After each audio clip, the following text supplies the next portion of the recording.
Mustamos mga dumuray at ngayon papasukin naman natin itong booth ng Veruela. Grabe, Viva Veruela. Ay, naku mga dumuray, tingnan nyo man ng detail nila mga mais at mga humay ang gamit. Grabe naman. At syempre, meron dito mga humay talaga na mga seedling. Grabe yan mga dumuray. At may mga koi fish pa dito, pampaswerte talaga. At meron yang mga langgam, ano kasi klaseng na langgam yan. At yung ginamit na yan, mga balhibo ay mga bago ng mais at syempre mga dumuray, isa itong booth na to na napakaraming mga ganap. Tingnan nyo, maraming gulay, mais at iba pa. Tingnan nyo naman, marami silang product. Ay naku, maglilibog ka talaga kung ano ang bibilhin mo. Tingnan nyo, may mga banana chips and everything. Grabe, kung marami kayong pera mga dumaday, grabe talaga dito. Maglilibog ka talaga kung anong bilhin mo sa kanilang mga products. Tingnan nyo naman yan. At ang atop mga dumaday, grabe, mga mais yan, beans at iba pa, munggo.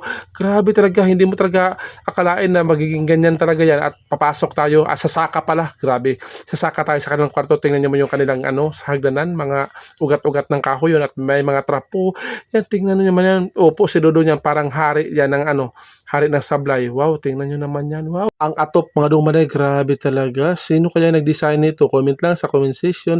Mga mais, munggo at iba pa. Grabe talaga ang design mga dumaday. At syempre dito, tanaw na tanaw mo talaga yung kanilang logo.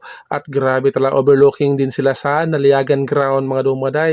So napaka-fresh talaga dito mga dumaday. Hindi talaga mainit dito sa kanilang booth. Para nadududa ako dito, kaya kinain ko kung totoong humay ba talaga. Ay naku, grabe talaga, totoong humay pala to. Akala ko plastic lang talaga yan. Grabe yan. Grabe talaga itong Veruela mga dumaday. Tinudo na nila lahat. Ay grabe talaga. Isa ito sa pinakamagandang booth dito. Grabe yan. Viva Veruela!